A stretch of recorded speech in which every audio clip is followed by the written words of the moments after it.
வணக்கம் குட்டீஸ், உங்களுக்காக பிடித்த கதைகளை பாருங்கள். கிட்ஸ் குட்டி ஸ்டோரி சேனலை சப்ஸ்கிரைப் பண்ணுங்க. நம்ம சேனலுக்கு சப்போர்ட் பண்ணுங்க. அந்த காட்டில் ஒரு பயங்கரமான ராட்சசி இருந்தாள். அவள் பெயர் தாடகை. அவளை பார்த்தவுடன் எல்லோரும் பயந்து ஓடிவிடுவார்கள். விஸ்வாமித்திரர் ராமரையும் லட்சுமணனையும் ஒரு இருண்ட காட்டிற்கு அழைத்துச் சென்றார்.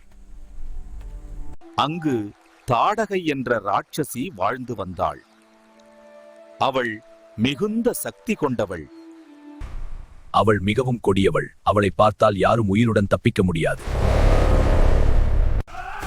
அவள் முனிவர்கள் நடத்தும் யாகங்களை கெடுத்து வந்தாள். ராமர் அவளை கொல்ல தயங்கினார், ஏனெனில் அவள் ஒரு பெண். அப்போது விஸ்வாமித்திரர் தர்மத்திற்காக அவளை அழிக்க வேண்டும் என்று கூறினார்.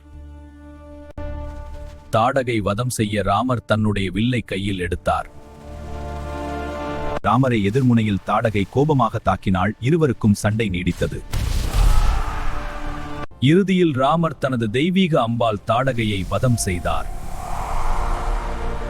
ராமர் தாடகையை வதம் செய்த பிறகு அந்த காட்டில் அமைதி நிலவியது. முனிவர்கள் நிம்மதி அடைந்தனர். இது ராமரின் முதல் வெற்றி.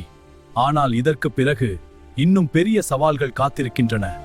இந்த கதையின் அடுத்த பகுதியை அடுத்த எபிசோட்ல பார்க்கலாம். நம்ம சேனலை சப்ஸ்கிரைப் பண்ணி பெல் ஐகான் அழுத்துங்க. அடுத்த எபிசோட்ல சந்திப்போம்.